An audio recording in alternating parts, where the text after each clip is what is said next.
This is a 2017 Rad Mini folding fat tire electric bicycle. And this is a 2018 Rad Mini folding fat tire electric bicycle.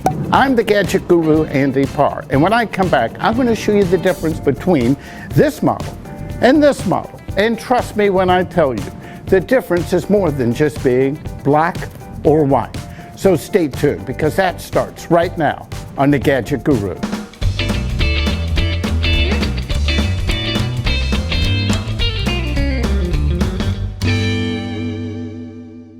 Okay, so the first question you're probably asking is, what am I doing with two of the same model bikes? Well, the easy answer is, I bought this one first. This is the 2017 Rad Mini. Now, I'm going to tell you right up front, I'm only 5.5 feet tall. I'm using an enhanced padded seat on this that I like. And you notice my feet can barely touch the ground on this. But it's good. If I use the stock seat, then my feet are firmly on the ground. Now, here's why I got this. You know, I travel quite a bit in my motor home. Because this thing folds and has the hinge right here in the center, it's something that I can fold and put in one of the storage bays of my bus. And it really is a convenient way of getting around. As I said in a previous video, and I'll put a link right up here, that this thing has 3 different modes. You can basically pedal it like a normal bike. It has the 7-speed shifter on it. You can use it in pedal assist. It gives you some electric assistance to get up the hill. It also allows you to ride it like an electric motorcycle, like a moped of old days, where you just twist the throttle and go. And let me tell you, I was impressed with it. So why did I get another one? Well, there are times I have people coming over to visit at my house, you know, when I'm at home and not on the bus, and they want to go riding. I have some great riding areas just, you know, within a few minutes of my home, and you want to get a second bike. And I figured, you know, this way I'll keep one on the bus, I'll keep one at home, or I can take this one back and forth. It really was a nice combination. So I was excited when Rad announced the 2018 model. What gravitated me toward this, and one improvement that really motivated me, was their new front shock. You know, now this thing, it does ride fairly stiff on the 2017 model when you try to jump a curb. You know, it's a solid frame construction. And just having this was a really nice addition. Now, let me tell you something else. Now, granted, as I stated before, I have a padded seat on here. Let me talk to you about the riding position. Now, I did not realize this when I bought it. When I talked to the salesperson online, they said, yeah, it's a little bit taller, and it is. But it's also, on this model, if you look at my riding position, for me, at my height and size, this is a pretty good riding position. Now, when I get over here, and the first time I stepped on it, and I got on. Now remember, I'm on the stock seat. You notice how my feet are at the same level, and that seat's a little bit higher. The other thing I noticed is that the handlebars, you're a few inches wider here. They're also higher up. And I have to tell you, when I first got it, I did not like this riding position. I said, I like that riding position for my physique better than this one. But I have to tell you, after riding this, you know, having a few hours, a few miles of time on it, I got used to it. And again, I really do like that front shock. However, out of the box, and I had this thing professionally installed by Buena Vista. They're the company that do a lot of the bikes that you see around Disney World, you know, here in Central Florida. They're pros. The reason I did that, and I'll put another link up here, when I went to go assemble that, and I'm not a bike mechanic, I had a lot of headache trying to get the front wheel on and trying to get everything connected. These guys are pros. So when they came by the house, they set it up. They were really impressed. They had not dealt with the Rad Mini before. They had everything set up, and we're doing the test rides. We're noticing that when I'm twisting on the throttle, while on that bike here, let me go over to there.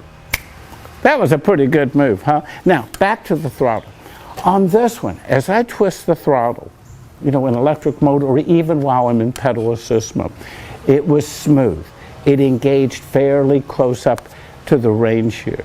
You know, it was so good I didn't notice anything about it. It was that good. Now, when I get over here, and I'm going to walk instead of snapping this time, I noticed on here that under the same situations as that one, that I pretty much have to roll the throttle on about halfway. Now, even more so, Well, I was impressed with the smoothness of that throttle, or let's call it a potentiometer. It's basically just turning the power of the battery off and on to power the motor of the wheel.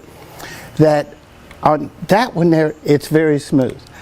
On this one, as I'm going, it's jerky. Now, everybody talks about Rad power bikes tech support and that they're accessible by phone. So let me tell you my opinion. Everybody's correct. It's great. Either via email or via phone. You can contact, you can communicate with the technician, and they are responsible. Well, when I told them that I was a little disappointed, that I wasn't sure if something was wrong. And let me point out, when this was received, I'm one of the, I guess quite a few, based on what I've seen online, who received this. The box had damage in it. There was damage to the front fork. They sent me some touch-up paint. They said, oh, that'll take care of it. They sent me a set of fenders that I haven't used. I didn't want the fenders. But the big thing was, I was telling them about the jerky throttle response. They told me the first thing to do is to check the controller to make sure all the wires were attached. And I called my friends over at Buena Vista because one of these screws on the controller lid was really on there tight. I got 3 out of the 4 off. He came over and he had the right tools to get it done, so we didn't strip the screws. We checked everything was fine. Had him double check every connection.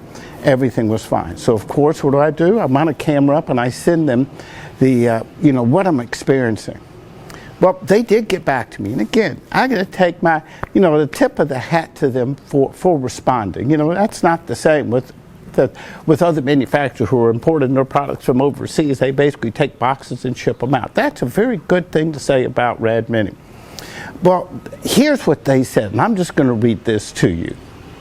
After reviewing the video that you sent in earlier and consulting with my coworkers, it does seem from all available evidence that your bike is functioning normally.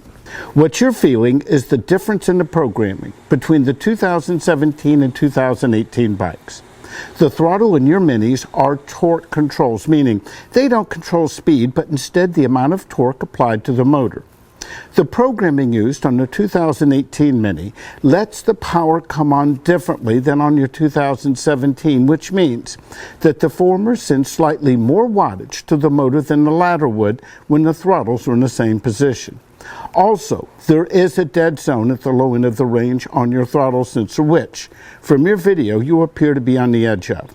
This dead zone is a portion of the throttle's range just when you begin to turn it, where no wattage will be sent to the motor. This is there as a safety feature, so that when the signal from the throttle is removed, when the throttle is unplugged, then the bike will not engage the motor. At low speeds, the combination of the 2018 programming and the dead zone can make the throttle control very sensitive.